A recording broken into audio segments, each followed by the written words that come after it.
நீ ஏதோ பெரிய எடுத்துக்க அந்த பப்பாளி மரத்துல பழத்தை பார்த்து பப்பாளி பழம். ஹலோ ஃப்ரெண்ட்ஸ், பப்பாளி பழம் பறிக்கலாம். இதுதான் கப்பல் மாமா. உங்கள் பேர் சொல்லி போடுற வீடியோ.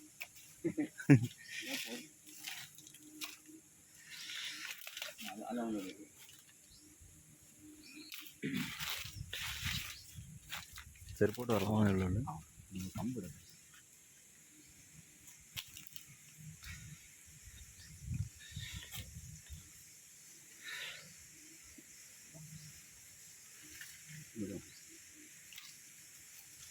உயரம் அதிகமாக இருக்கிறதுனால கம்பு வச்சு தட்ட வேண்டியிருக்குது.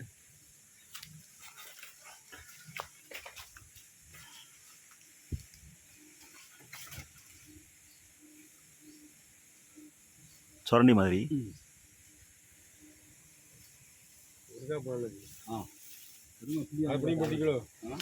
போட்டிக்கலாம்